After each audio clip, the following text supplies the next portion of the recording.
लेकिन फिशर्स का जो डेफिनेशन है वो लॉजिकली सही है कि कहीं ना कहीं हमारे फादर या हमारे मदर जो हमारे हमको जो सर्विस देते हैं, हम उसके बेनिफिट से ही जो है आगे बढ़ रहे हैं, ठीक है। और हम आगे जाके जो है उसी को ही अपने कंट्री के लिए सर्विस दे रहे हैं, हम अपने कंट्री को सर्विस देते हैं, ठीक है। ऐसा अगर अगर मान के चलो हर पर्सन खुद से काम करता, घर का खुद का काम करता, खुद ही से ही सारा चीज खाना बनाता, देन आफ्टर झाड़ू पोछा कपड़ा बर्तन, कितने सारे घर के काम रहते हैं, जो कि ये क्या है, नॉन इकोनॉमिकली, आप अपने लिए खुद के लिए कर रहे हो तो वो नॉन इकोनॉमिकली कहलाया जाता है, ठीक है। वही चीज अगर अगर हमको मम्मी करके देती है, ठीक है, लेकिन मम्मी को हम क्या करते हैं कि this is not under in economic, economic में नहीं आता, ये नॉन इकोनॉमिक में आता है, ओके। लेकिन हमारे यहाँ टाइम बच रहा है, जितना जल्दी मम्मी हमको खाना बना के देती है, हम क्या करते हैं, खा के उसको जाते हैं जॉब करने के लिए, तो हमारा यहाँ पे जो टाइम है वो बच जा रहा है। हम जल्द से जल्द जो है अपने आप को फीड करा रहे हैं, हमारी एनर्जी हमको मिल रही है उस फूड से, जो फूड हमारी मम्मी हमारे लिए बना रही है, ओके। तो दैट इज द पॉइंट की फिशर्स का कहना है कि जो भी आप हमारे कंट्री वासी, जो हमारे जो पीपल है, कंट्री के जो लोग हैं, कुछ भी अगर सर्विस करते हैं तो उसको नेशनल इनकम में लेके आना चाहिए। तो ये लॉजिकली डेफिनेशन इनका एकदम सही है। सेकेंड है definition in capital and income. According to Fishers, according to professor Fishers, that part of the production is income which is received by the ultimate consumer and then remaining part is capital। जो भी differences है consumer और जो है capital, ultimately जो है consumer को ही वो चीज को रिसीव करना पड़ता, मतलब कंज्यूमर के थ्रू ही जो है वो रिसीव होता है वो इनकम, ठीक है। And the remaining part is capital, बाकी जो पार्ट्स है वो कैपिटल है। प्रोडक्शन का जो भी इनकम आता है वो किसके थ्रू से आता है, कंज्यूमर के थ्रू से आता है, मतलब कंज्यूमर ही करता है, मतलब कंज्यूमर अगर खरीदेगा उस प्रोडक्शन को, उस प्रोडक्ट को, तभी जाके वो प्रोड्यूसर को इनकम होगा, ओके। और बाकी का जो पार्ट क्या रहता है वो कैपिटल होता है। Now third point is based on consumption. The definition is based on consumption whereas the definition of Marshall and Pigou are based on production. इनका जो डेफिनेशन है ये कंजम्पशन के बेस पे है, मतलब कितना कंज्यूमर कितना कंज्यूम कर रहे हैं इसके बेस पे है। बट मार्शल और पिग्यो का जो डेफिनेशन वो पूरा का पूरा प्रोडक्शन के ऊपर डिपेंड है। Now fourth point is relation with the standard of living. अब यहाँ पे स्टैंडर्ड ऑफ लिविंग के अकॉर्डिंग अगर देखा जाए, the definition is more suitable for comparing the standard of living as different group of society consumption of the determining factor and standard of living. जो भी relationship होता है हमारे, जो भी स्टैंडर्ड ऑफ लिविंग, मतलब हम जो रहते हैं एक सोसाइटी में रहते हैं। अब जो गरीब है हमेशा गरीब नहीं होता, वो कुछ अर्न करता है तो अपने आप को एक अपने जो पिछले 5 साल से पहले अपने आप को थोड़ा सा इम्प्रूव करता है, ओके। तो वो क्या होता है स्टैंडर्ड ऑफ लिविंग। जो मिडिल क्लास रहती है वो एकदम ही मिडिल क्लास ही नहीं रहती है, वो कभी ना कभी जो है थोड़ा अपग्रेड होती है, अगर उनका एजुकेशन अच्छे से होता है, अगर उनको प्रॉपर सारा चीज डाइट सारे फैसिलिटी मिलती है गवर्नमेंट के थ्रू हो या खुद की पर्सनैलिटी पर्सनल हो, तो वो सारी चीजों को मिला जुला के जो है अपना स्टैंडर्ड ऑफ लिविंग जो है मेंटेन करती है। और हमारे सोसाइटी में डिफरेंट टाइप ऑफ ग्रुप्स रहते हैं, मिडिल क्लास रहते हैं, poor level poverty poor level of लोग रहते हैं, मतलब लोअर क्लास जिसको बोलते हैं, और साथ ही साथ जो है अपर क्लास भी रहते हैं, ठीक है। तो हर एक सोसाइटी का जो है कंजम्पशन पावर अलग अलग है। रिच जो रहते हैं उनका कंजम्पशन पावर ज्यादा होता है, वो थोड़े से आप लोग को पता है कि ब्रांडेड चीज खरीदते हैं। वैसे ही जो आपके मतलब पुअर है उनकी कैपेबिलिटी क्या रहती है, कम हो जाती है, कम होती है, ठीक है। और मिडिल क्लास रहता है वो मतलब जो उनको सुटेबल रहता है उसके अकॉर्डिंग जो उसको वो परचेस करता है, okay. Just wait, I'm sharing you image. Now, thus it is clear from Fisher's definition that the national income is not determined by the national annual income, but it is determined by the annual consumption. ठीक है, ना ही ये जो है इनका कहना fishers के definition के अकॉर्डिंग, जैसे उन्होंने बताया कि एनुअल इनकम से जो है डिटरमाइन नहीं कर सकते हम नेशनल इनकम, हमको डिटरमाइन एनुअल कंजम्पशन के थ्रू करना चाहिए कि कौन हमारा कंट्री कितना कंजम्पशन कर रहा है, प्रोडक्शन हो रहा है तो उसमें कितना कंजम्पशन हो रहा है, उसके अकॉर्डिंग हम नेशनल इनकम निकाल सकते हैं। For example in 1990 the production of the cost over cost are at 1000। जो 1990 का जो प्रोडक्शन कॉस्ट था वो ओवर कोट कितना था, 1000 था। According to the definition of Marshall and Pigou all 1000 rupees is over coated costed, sorry over costed होगा यहाँ का, कोटेड नहीं होगा, over costed will be the included national income. उनका कहना है कि जितना भी 1000 मतलब जितना 1000 जितना भी है वो सारा का सारा नेशनल इनकम है। पर पिग्यो को जो है उनका ये ये कहना नहीं है, उनका कहना है कि जितना कंजम्पशन हुआ 1000 तो प्रोडक्शन हुआ है सिर्फ, ठीक है, उसका प्रोडक्शन कॉस्ट है, लेकिन अगर कंजम्पशन कितना हुआ, जरूरी नहीं है कि कंजम्पशन 1000 ही हुआ होगा, ठीक है, जितना कंजम्पशन होगा उतना ही नेशनल इनकम रहेगा। सो according to him, in the national income in 1990, only the consumption value of the overcost of that year over should be included. Take in granted to overcoat, ये overcoat ही होगा। overcoat का मतलब क्या होता है? May be overcoat. Overcoat का मतलब होता है, जहां तक मेरे को लग रहा है, इस्तेमाल करना, जरूरत से ज्यादा जो इस्तेमाल करना उसी को बोलते हैं। तो कंज्यूम जो है, कंज्यूमर जो है ओवर कोटेड मतलब ज्यादा परचेस कर ले रही है पिछले 5 सालों में। So in the 1990 the consumption value of the overcoat will be ₹200। Thus, according to Fishers, in 1919 measure of the national income is only 200। मतलब उनका कहना है कि 1990 में जो नेशनल इनकम था वो 200 था, क्योंकि पूरा ओवरकोट अगर देखा जाए, मतलब पूरा का पूरा कंजम्पशन पावर अगर देखा जाए, सिर्फ 200 ही हुआ है।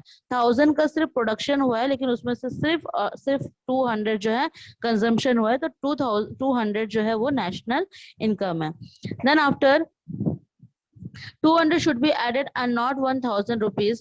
Thus, Fisher take only the consumption value will be calculating national income. Then after criticisms of Fisher's definition. The definition given by the Fishers is better than the definition given by the Professor Marshall. इनका criticism ऐसा किया गया था कि Fisher का जो definition है वो मार्शल से ज्यादा अच्छा है, ठीक है, बेटर है। First is difficult to estimation. सबसे पहला इसमें डिफिकल्टी ये आता है कि एस्टिमेशन करना कि कितना लोग कंजम्पशन किए हैं। ओके, दूसरा है नॉट फिशिएबल। द फिशिएबल का मतलब फिक्स्ड नहीं है, ठीक है, प्रैक्टिकली जो है वो पॉसिबल नहीं है कि इतना ही मेजरमेंट, इतना ही नेशनल इनकम है। तो फिशिएबल का मतलब क्या होता है कि फिक्स्ड ना होना, मतलब मनी के मॉनेटरी टर्म में जो है फिक्स ना होना, ऐसा उनका कहना है। The consumption oriented measurement of national income is not a practical possibility. Third है आपका problem of giving definite life to each community in order to find out the money value of consumption of community which shall have to. मतलब यहाँ पे बता रहा है कि जो भी प्रॉब्लम होता है लाइफ में हर एक कम्युनिटी को लेके, कोई लोग है जो परचेस कर पाते हैं, कोई लोग है जो परचेस नहीं कर पाते हैं। For example the life of piano is ₹20 years. एक पियानो का जो लाइफ होता है, पियानो मतलब जानते हो ना, जो बजाते हैं, एक म्यूजिकल इंस्ट्रूमेंट है पियानो, जिसका लाइफ 20 ईयर्स होता है, एंड इट प्राइस ₹10,000। उसका प्राइस जो है 10,000 है। We have to divide the such we have to divide the price by 20 years and thus the value of consumption for 1 year। तो 20,000 से अगर आप 10,000 को अगर 20 से 20 जो ईयर्स है उसके साथ अगर आप डिवाइड करोगे तो आपका 500 आएगा। तो मतलब एक साल में जो है आपने 500 कंजम्पशन किया है। वैसे बहुत सारे लोग खरीदते हैं सामान, जैसे अलमीरा हो गया, देन आफ्टर बेड हो गया, रेफ्रिजरेटर हो गया, मशीन्स हो गए, ठीक है, फूड्स वगैरह हो, तो फूड्स अगर होता है तो वो तो एट द टाइम ही ज्यादा टाइम नहीं लगता, वो खत्म हो जाते हैं। बट जो लॉन्ग टर्म पीरियड ऑफ जो चीजें रहती हैं, उनका कहना है, पिग्या को कहना है कि अगर हम लॉन्ग टर्म के लिए कोई चीज खरीदते हैं तो उसका divided by number of years कर लो, तो एक साल में आपको पता चल जाएगा कि उस कंज्यूमर ने उसको कितना कंज्यूम किया है, कितना यूज किया है। तो यहाँ पर इसके अकॉर्डिंग जो एग्जांपल दिया हुआ है कि एक पियानो का जो प्राइस है वो 10,000 है, और 20 जो है इसका ईयर है, मतलब 20 साल तक ये पियानो चल सकता है। तो हम 10,000 के साथ 20 को अगर डिवाइड कर देंगे तो 500 जो रुपीस है वो हर साल जो है उस पियानो से कंज्यूम हो रहा है, कंज्यूमर जो है कंज्यूम कर रहे हैं। तो such process will have to adopted for each and every community which is not only difficult but possible. Fourth is expensive method. ये थोड़ा मेथड एक्सपेंसिव है। Now fifth is annual value of consumption is durable goods. Annual value, अगर हम annual value के according अगर अपन देखा जाए तो जो ड्यूरेबल गुड्स होते हैं, ड्यूरेबल गुड्स का मतलब क्या होता है, जो कि difficult to measure the annual value of the consumption. It is difficult to know the date of manufacture and original price. car is example of consumption. देखिए ड्यूरेबल गुड्स का मतलब होता है जो लॉन्ग पीरियड ऑफ टाइम के लिए जो चलता है, लंबे समय के लिए, जैसे कार। ठीक है, अगर आप एक कार खरीदते हो तो कम से कम उसका आप 10 साल 20 साल तक यूज कर सकते हो। ओके, तो कंजम्पशन गुड्स जो कार का एग्जांपल यहाँ पर सेट किया गया है, car is example of consumption goods which goes the hand of the money people many people. एक कार जो है सिर्फ एक पर्सन नहीं चलाता है, पहले वो खरीदता है, फिर वो कुछ दिन यूज करता है, then after he sell to the other person, वो सेकंड हैंड खरीदता है, फिर वो किसी और को बेचता है। तो इस टाइप से जो यहाँ पर कैलकुलेट करना मुश्किल हो जाता है। ठीक है, कैसे हो जाएगा मुश्किल? क्योंकि जब कार हमने खरीदा तो हमने उसके फुल कॉस्ट में खरीदा, जब अपन सेकेंड बार जब उसको हम सेल कर रहे हैं तो वो क्या हो गया, ड्यूरेबल काउंटर, मतलब डबल उसको काउंटेन हो जा रहा है। ठीक है, काउंटिंग जो हो जा रहा है वो डबल हो जा रहा है। वही कार जो है हमने सेकेंड हैंड में बेचा तो वो क्या हो जा रहा है, उसका प्राइस जो है कम करके बेच रहे हैं, बट वो डबल जो है प्रोडक्शन में गिनती आ जा रहा है। तो वो इनकम में, नेशनल इनकम में नहीं आता है, नहीं आना चाहिए। अगर इनके अकॉर्डिंग, डेफिनेशन के अकॉर्डिंग हो तो जो ऑलरेडी काउंट हो चुका है उसको हम डबल काउंटिंग में नहीं ले सकते हैं। आप आगे भी पढ़ोगे कि जो सेकेंड हैंड गुड्स होते हैं उसको हम नेशनल इनकम में इंक्लूड नहीं करते हैं। जैसे कार हो गए, व्हीकल्स हो गए, ट्रैक्टर, ट्रक, ये सारे सेकेंड हैंड जो बिकते हैं उसको हम नेशनल इनकम में इंक्लूड नहीं कर सकते हैं। अंडरस्टैंड? समझ में आया यहाँ तक? Yes ma'am. Yes ma'am. सबको आएगा समझ में? ओके, मैं यहाँ कैरेक्टरिस्टिक्स ऑफ नेशनल इनकम तक समझाऊंगी, इंपॉर्टेंस में जो है कल क्लास में कराऊंगी। ओके, सो अभी जो है out of the above 3 definition which is the best definition, ये पूछा गया है कि जो 3 डेफिनेशन हमने जो अभी पढ़े हैं, एक मार्शल का पढ़े हैं, एक पिगैओ का पढ़े हैं और एक आपका फिशर्स का पढ़े हैं, तो इन तीनों डेफिनेशन में सबसे बेस्ट डेफिनेशन किसका है, इसमें इस पैराग्राफ में बताया गया है। Out of the above definition which one is the best is very difficult to decide because all the above 3 definitions have their merits and demerits। हर एक तीन जो भी तीनों अपन डेफिनेशन पढ़े हैं, हर एक में कुछ एडवांटेज और डिसएडवांटेज है। ठीक है, it is very difficult to find out कि कौन सा बेस्ट है। So Marshall and Pigou has measured national income on the basis of production and service, but Fishers has considerable consumption as the basis of measurement of national income. So it is very difficult to decide that which is the best definition और whose opinion about the measurement। मतलब यहाँ पर ये बता रहा है कि बहुत ही डिफिकल्ट है इन तीनों डेफिनेशन में बेस्ट चूज करना, क्योंकि सब लोग अपने अपने ओपिनियन के अकॉर्डिंग सही रहते हैं। ओके, क्योंकि देखो जैसा सिचुएशन रहता है उस टाइम पे लोग उसी टाइम पे वो डेफिनेशन वैसे ही लिखते हैं। उनका जब फीचर्स आया हो सकता है वहां का हालात सिचुएशन थोड़ा अलग हो, जब क्या बोलते हैं उसको पिगैओ आया तब हो सकता है उनका सिचुएशन अलग हो, वो जिस कंट्री में जिस एरिया में रह रहे, जिस फील्ड में काम कर रहे हैं उसका जो पॉइंट ऑफ व्यू है इसलिए अलग था। ठीक है, तो सबका पॉइंट ऑफ व्यू अलग होने के कारण जो इट इज वेरी डिफिकल्ट कि कौन सा बेस्ट है। Throughout the definition is more scientific, but जो फिशर्स का जो डेफिनेशन है वो मोर साइंटिफिक लगा, difficult to apply in the practical life, but ये डिफिकल्ट है उसको प्रैक्टिकल लाइफ में लेके आना। Out of Marshall and Pigou definition, if we have to decided the better definition, then we can say that the definition of Marshall is very vast.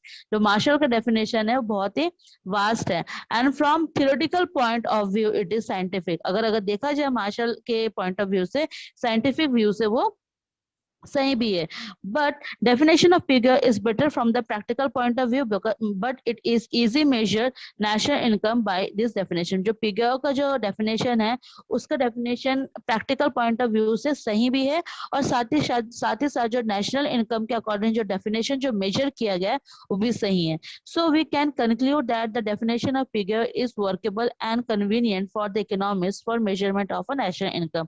तो जो figure का जो डेफिनेशन है वो हो सकता है कहीं ना कहीं मतलब कन्वीनियंट है, मतलब सही है, और इसको हम जो नेशनल इनकम के लिए यूज कर सकते हैं। ओके, तो इस डेफिनेशन से, तीनों डेफिनेशन से हमको ये पता चलता है कि जो पिगैओ का जो डेफिनेशन है वो सबसे बेस्ट है और वर्केबल है, मतलब हाँ इसके ऊपर काम कर सकते हैं। ओके, ये जो था अभी जो हमने पढ़ा, ये traditional definition of national income था। अभी जो हम पढ़ेंगे modern definition of national income. तो मॉडर्न नेशनल इनकम के अकॉर्डिंग, मॉडर्न का मतलब क्या, नए लोग, नया पॉपुलेशन, नया इकोनॉमिक, मनी टर्म का वैल्यू ज्यादा, जो मनी का जो वैल्यू है वो ज्यादा हो जा रहा है। मतलब उन लोग का जो सिचुएशन था, अब इनके अकॉर्डिंग जो उन्होंने डेफिनेशन लिखा होगा वो पूरा का पूरा अलग होगा। लेट्स सी क्या लिखा होगा।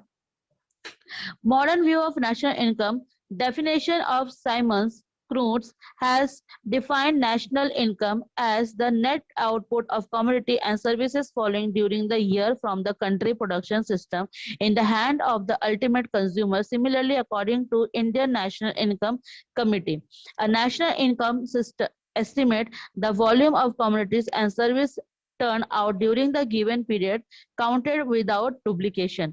ठीक है, यहाँ पर बता रहा है कि कुछ कुछ जो इंडियन नेशनल इनकम कमिटी जो है, ये मॉडर्न मॉडर्न मतलब व्यू ऑफ नेशनल इनकम के अकॉर्डिंग जो साइमन क्नूट्स है, उनका डेफिनेशन जो है उनको मान्यता मिली है। किसके किसके थ्रू मिला है मान्यता? Indian national income committee. मतलब उन दोनों का जो डेफिनेशन है ऑलमोस्ट सेम है। सबसे पहला है साइमन क्नूट्स का, national income is the net output of the communities and services following during the years from the country is productive system. देखो क्नूट्स का भी यही कहना है कि जितना प्रोडक्शन हो रहा है उसके अकॉर्डिंग जो है हम अपना नेशनल इनकम निकाल सकते हैं। अब नेशनल इनकम कमिटी का क्या कहना है? उनका ये कहना है कि national income estimate measure the volume of the commodities, मतलब जो कमोडिटीज जो प्रोडक्शन किया जा रहा है और सर्विसेज जो प्रोड्यूस किया जा रहा है उसके अकॉर्डिंग जो है नेशनल इनकम मेजर करना चाहिए। बट प्रॉब्लम ये है कि डुप्लीकेशन नहीं होना चाहिए, विदाउट डुप्लीकेशन बोला है। ठीक है, डुप्लीकेशन जो है वो नहीं होना चाहिए, डबल काउंटिंग नहीं होना चाहिए इसमें। नाउ सीएसओ का जो डेफिनेशन वो क्या कह रहा है, national income is the sum total of factors income and earn by the normal resident of the country in the form of wages, rent, interest and profit in the accounting year. यहाँ पे बता रहे जितने भी factor हैं income करने के, जितने भी फैक्टर है, चाहे वो वेजेस हो, चाहे वो रेंट हो, चाहे वो इंटरेस्ट हो, प्रॉफिट हो, सबको आप ऐड कर लो तो आपका नेशनल इनकम निकल जाएगा। इनका ये डेफिनेशन है। सबका अलग अलग रहता है, बिकॉज सब लोग अपने अपने फील्ड में अपने अपने थॉट के साथ अपना अपना पॉइंट ऑफ व्यू रखते हैं, तो तीनों का जो है अलग अलग है। बस साइमन का नेशनल इनकम कमेटी का थोड़ा बहुत सिमिलर है, क्योंकि दोनों ही प्रोडक्शन बेसिस पे जो है डेफिनेशन दे रहे हैं मॉडर्न वाले में। ठीक है, modern definition of national income में। Now characteristics of national income, क्या क्या कैरेक्टरिस्टिक्स है नेशनल इनकम के?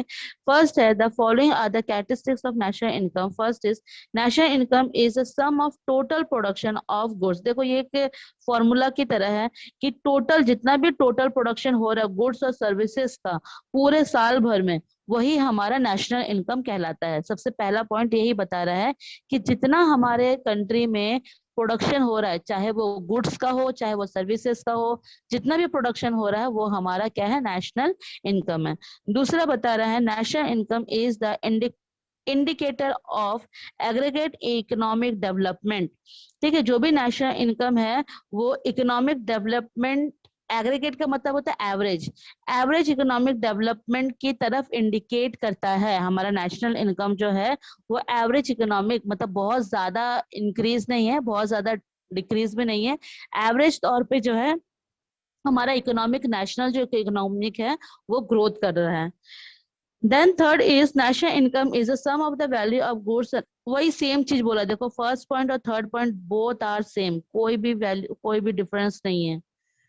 वैल्यू यहाँ पर बस यहाँ पर टोटल प्रोडक्शन बोला, यहाँ पर वैल्यू बोला। वैल्यू का मतलब होता है कि टर्म्स ऑफ मनी, मतलब मनी में काउंट कर दिया जितना भी प्रोडक्शन हो रहा है, जितना भी सर्विसेज हो रहा है, उसको मनी पॉइंट ऑफ व्यू में कितना होगा। Fourth is national is flow because it is occurring continuously through period of time. ठीक है, मतलब जो है इनकम, नेशनल इनकम जो है वो हमेशा फ्लो होते रहता है अपने, मतलब जितने भी इन द ईयर में जितने बार भी हो वो फ्लो होते रहता है, मतलब जाते रहता है। फ्लो का मतलब होता है, देखो दो टाइप के फ्लो होते हैं, एक होता है इनफ्लो, एक होता है आउटफ्लो। इनफ्लो का मतलब होता है कि आपके पास इनकम आ रहा है, आउटफ्लो का मतलब होता है कि आप एक्सपेंसेस कर रहे हो। ठीक है, तो साल भर में ये फ्लो चलते रहता है। The national income is measured over the period of time. जो नेशनल इनकम है ये टाइम पीरियड ऑफ टाइम में ही मेजर किया जाता है, मतलब साल में एक बार। ओके, समझ में आया? पॉइंट्स में कोई Yes, डाउट है? no ma'am. Okay, so now class is yes over. Ma'am आ ओके, गया। कल जो है मैं, हाँ, इम्पोर्टेंस ऑफ नेशनल इनकम जो है मैं कल आप लोग को समझाऊंगी। Ma'am okay ma'am. हाँ बोलो। 30% सिलेबस कम हुआ है ना? हाँ बेटा, इसका हुआ है आपका, क्या बोलते हैं इसको, इकोनॉमिक्स का हुआ है। अकाउंट्स का उतना ज्यादा नहीं हो पाया है। ओके, तो अकाउंट्स का आपको ऑलमोस्ट पूरा करना पड़ेगा। आप बता देंगे क्या इकोनॉमिक में कौन कौन सा चैप्टर आएगा? पर मैं एंड कर दूं। किसका? इकोनॉमिक्स का बेटा मैंने तो ग्रुप में सेंड कर दिया था आप लोग को कि कौन कौन सा चैप्टर आएगा। Okay ma'am. आप कौन बोल रहे हैं? कुलसुम? Yes ma'am. कुलसुम आप कल आए थे ना बेटा? यस मैम आए थे। तो आपको पूछना चाहिए था ना उसी टाइम पे, मैं तो कल टिक करवा रही थी मैं कौन कौन से चैप्टर आ रहे थे। आप और आपके साथ आपकी एक फ्रेंड आई थी, दोनों आप लोग पूछ लेते उस टाइम पे तो मैं बता दे रही थी। ठीक है, तो नेक्स्ट टाइम आओगे तो पूछ लेना, मैं बुक में टिक करा दूंगी। और चैप्टर्स के नेम तो मैंने भेजे ही थे। Okay ma'am. मैम ओके, हाँ बोलो। मैम वो मैम फर्स्ट असाइनमेंट था वो कब सबमिट करना है, मतलब हम लिख चुके हैं बट सबमिट कब लिख चुके करना हैं है? ना फर्स्ट असाइनमेंट बेटा, वो फर्स्ट असाइनमेंट ले लेंगे जब आपका गवर्नमेंट से और एक और असाइनमेंट्स आएंगे ना, तो आप फर्स्ट और सेकंड दोनों एक यस साथ सबमिट करोगे। ठीक है? Yes ma'am. मैम वो यस हम मैम। असाइनमेंट पेज में लिखे थे तो उस पे लिख सकते हैं ना? हाँ हाँ हाँ हाँ हाँ, और ऐसे पेपर में भी लिख सकते हो, नॉर्मल पेपर में, बीच का कोई भी पेपर करके, है ना?